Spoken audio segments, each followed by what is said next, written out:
My name is Sarvani and I'm here today to make my informative speech on fetal testing. Fetal testing, though a controversial topic, is an up-and-coming method used in the medical industry these days. The two methods of fetal testing are amniocentesis and chorionic villus sampling. Both of these methods serve to retrieve fetal DNA in order to see whether the fetus is going to be born with any genetic or chromosomal disorders.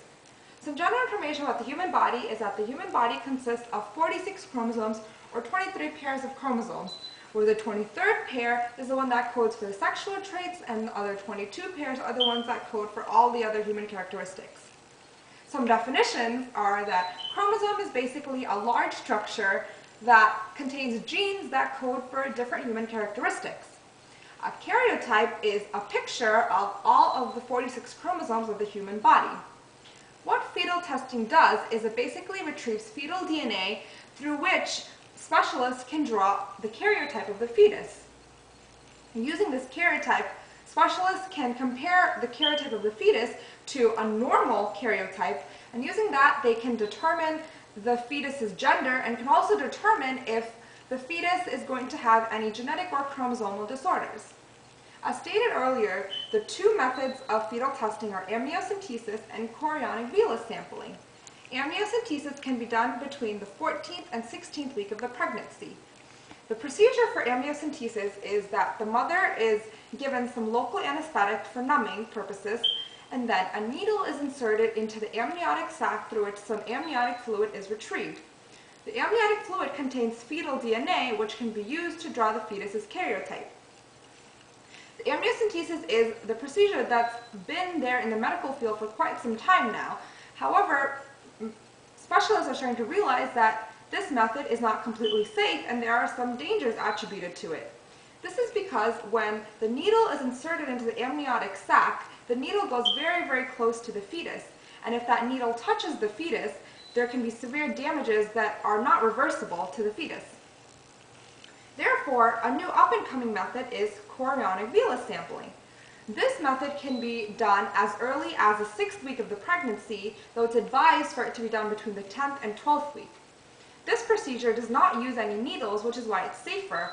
Rather than going into the amniotic sac, this procedure uses a suction that's inserted into the cervix of the mother, and then a piece of tissue from the chorionic villus is retrieved. This tissue contains fetal DNA as well, from which a same karyotype can be drawn as one would be drawn using amniocentesis. So therefore, chorionic villus sampling is the more newer, safer, and faster method. Now, some uses of fetal testing are that, as stated before, a karyotype of the fetus can be drawn, and using this karyotype, specialists can see if this baby is going to be born with any genetic or chromosomal disorders. Now, one may say, oh, well, the parents don't have any disorder. They're not sick, so why would the baby be sick? But the problem is, many times, parents can be carriers for genetic disorders that someone else in their family in older generations may have had, that these people are just carrying, but when they have a child together, they may pass on these characteristics to the child, and the child will be born with the disease. So by looking at the karyotype, specialists can see whether this child is going to have the disease or not, or whether he's just a carrier like the parents. Other things can also happen that are not necessarily genetic disorders. Many mutations also occur to the chromosomes in the fetus. For example, such a thing exists called a trisomy, which is basically when rather than there's 2 pairs of a chromosome, there's 3 pairs. This is what leads to Down syndrome. Down syndrome is basically a trisomy of chromosome 21. There are also other problems that can occur with the egg or the sperm that could lead to problems such as Klinefelter's or Turner syndrome.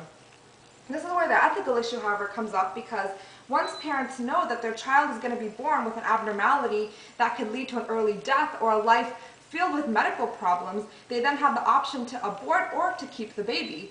This is a very controversial topic because abortion is involved. However, amniocentesis and chorionic villus sampling are the two methods that exist these days for parents to get done in order for them to see the karyotype of the fetus and see whether their baby is going to be born with any abnormalities. Thank you.